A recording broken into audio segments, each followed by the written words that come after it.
Podcasts on UNC-TV.org are made possible through the financial contributions of viewers like you, who invite you to join them in supporting UNC-TV. Every year, more and more North Carolinians are being diagnosed as overweight or obese. This is not just an issue for adults. Children are facing the same issues with weight starting at birth. Jeff Smith begins a series on Healthy Kids, Healthy Lives with the issue of childhood obesity. Overweight and obesity in children and adults is the biggest public health issue of our time. It affects children, adolescents, adults across the spectrum of ages, across the spectrum of socioeconomic status and race. And really, to begin to alleviate the issue of overweight and obesity, it's going to take sweeping changes in our culture, our society, and policies in the environment. The battle lines are being drawn across North Carolina, and the enemy is obesity. Well, it's rapidly becoming a major problem for public health in North Carolina. Something like 25% of our children now are obese before the age of 18 years. And this leads to long-term health consequences that are huge. In order to understand what's at stake in this war of weight, you must first recognize what is causing our population to grow larger. It begins at birth, really. And what we like to do in public health is promote really good policy changes that affect outcomes early in life. And the first thing that you can do to help that newborn is to encourage breastfeeding. And there are many studies out that show that breastfed children are much less likely to become obese. So it really begins on the first day of life. Every decision that's made from birth for a child can influence the child's likelihood of becoming overweight. The two biggest control factors to preventing excess body mass are proper nutrition and physical activity. And we know that overweight and obesity tracks from early childhood to adolescence and to adults. So once you start that ball rolling of a child being overweight or obese, the likelihood of them becoming an overweight or obese adolescent and adult is pretty high. And so we really want to start as early as possible to instill in them the behaviors that we know are associated with a healthy weight. These healthy habits, when they start in early childhood, are more likely, I believe, to continue into adulthood.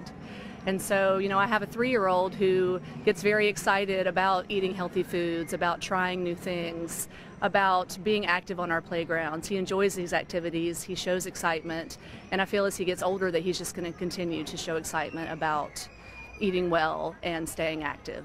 Heather Ray has 2 children. With both her and her husband working, a child care center was needed to watch over her children and to feed them during the day, a more and more common issue among North Carolina families. In the modern world, children are getting more and more of their meals outside of their home. So I'll reemphasize that what happens in the home is obviously the most important thing.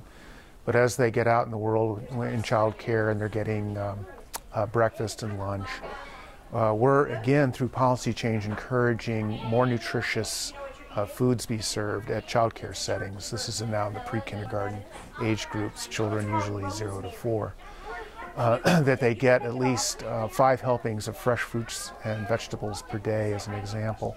At First Environment's Early Learning, a federally supported child care center in Research Triangle Park, children are taking an active part in getting fresh fruits and vegetables into their daily meals. There are on-site gardens where the children plant the seeds and grow some of the food that they are eating during the day. The nutrition program isn't just about our gardens. I mean, that's a wonderful addition. But I think there are things that programs can do within the program that isn't even gardening. It is, making a better choice about what you're buying, making a better choice about how you're preparing it.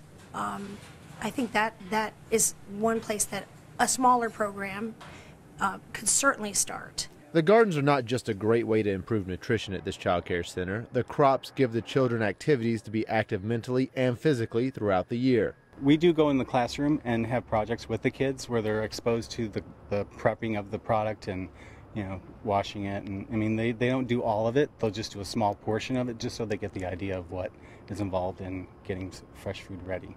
The most important thing about that part of our program, I would say, is it's creating a wonderful environment for the children in which they're starting the process of the seed to the table. And they're really invested in in that program, so they're more likely to be interested in eating something that they've started from a seed. Our main goal is to improve the health of preschool children across North Carolina.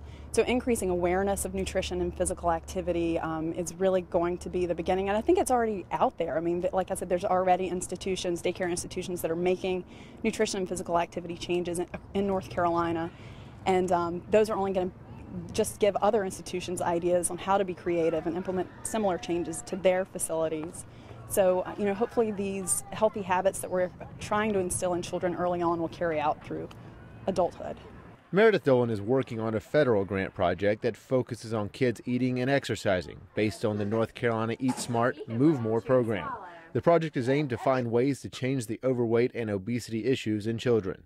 Children that have parents that are overweight are more likely to become obese as adults. If they have one parent that's overweight, they're probably about 4 times as likely to become obese as adults, and if they have more than one parent, so 2 parents that are overweight, they're maybe 8 times as likely to become overweight as adults compared to children with normal weight parents.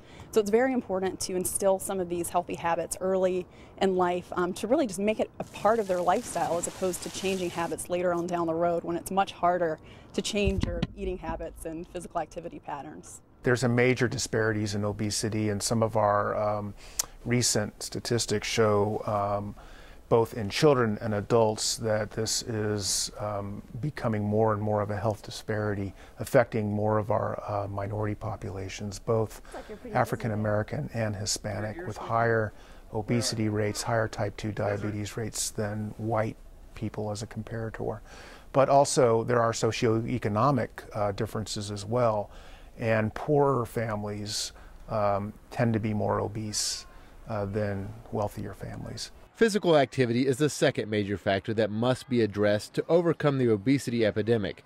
With both parents working in more and more families and less time being given to the family-inclusive environment, many children are being set in front of the TV or video games as a substitute to finding physical activities to do together. In our home, there are times when we have activities such as that, watching a little TV, playing some video games, but my husband and I both try to exercise in front of the children so that they see as adults that it's an important choice for us to stay healthy and be active, and it just encourages them to want to do it also.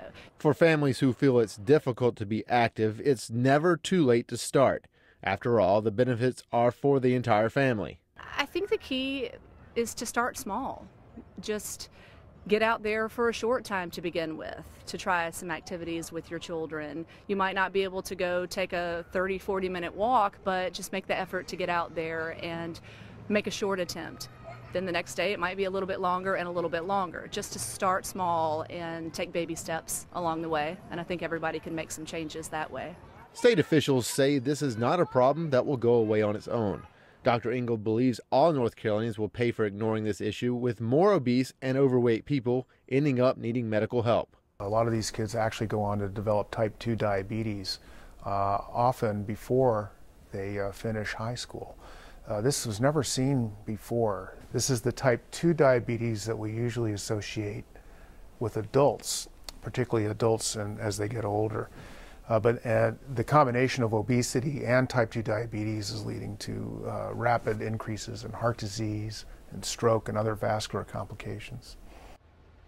Jeff will continue this series over the next several months, and we'll dig deeper into the issue of obesity and ways to overturn the issue in our state.